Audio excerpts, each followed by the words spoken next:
down the coast of Africa. For 2 long years, I lived the life of a slave.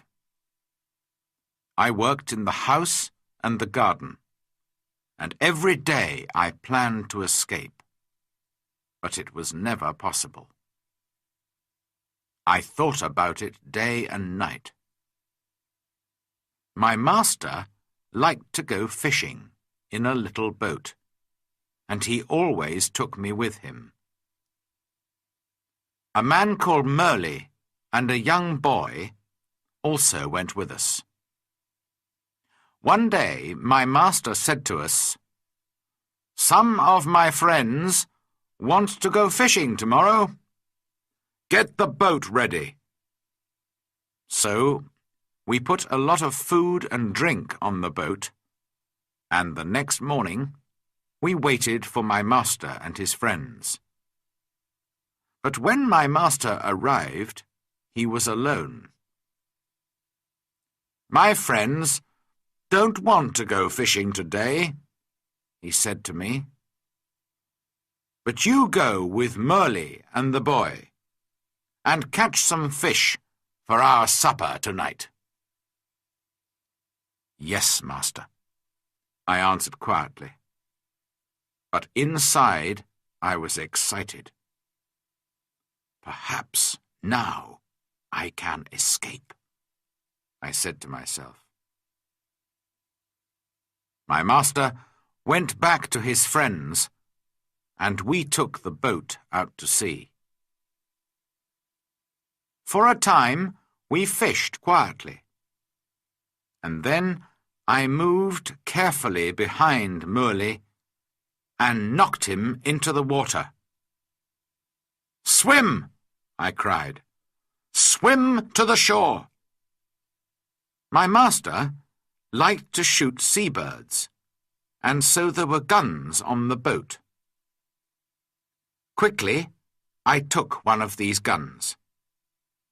Merle was swimming after the boat, and I shouted to him, "Go back to the shore!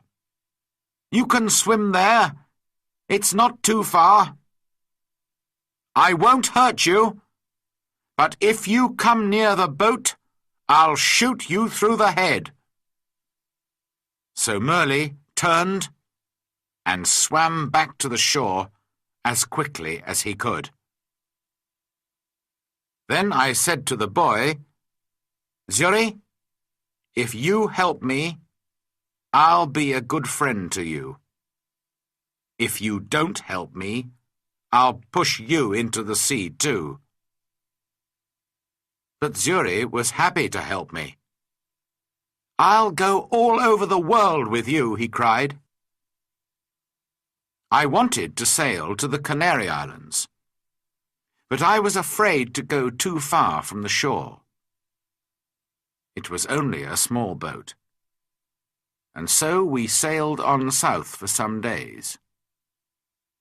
We had very little water, and it was dangerous country here, with many wild animals. We were afraid, but we often had to go on shore to get more water. Once I used a gun to shoot a wild animal. I don't know what animal it was, but it made a good meal. For about 10 or 12 days, we sailed on south, down the coast of Africa. Then, one day, we saw some people on the shore. Strange, wild people, who did not look friendly. By now, we had very little food, and we really needed help. We were afraid, but we had to go on shore. At first, they were afraid of us too. Perhaps white people never visited this coast. We did not speak their language, of course, so we used our hands and faces to show that we were hungry. They came with food for us, but then they moved away quickly. We carried the food to our boat, and they watched us. I tried to thank them, but I had nothing to give them. Just then, 2 big wild cats came down to the shore from the mountains. I think they were leopards.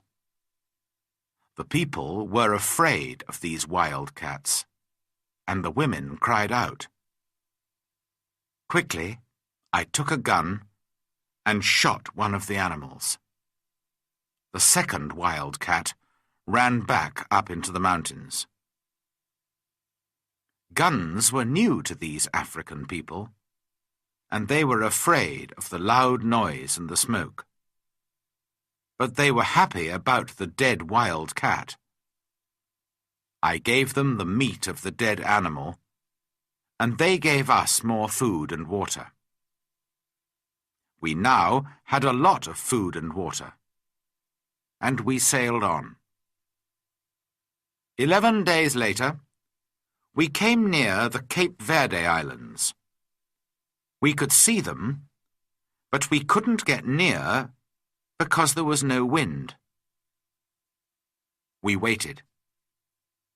Suddenly, Zuri called to me, "Look, a ship!"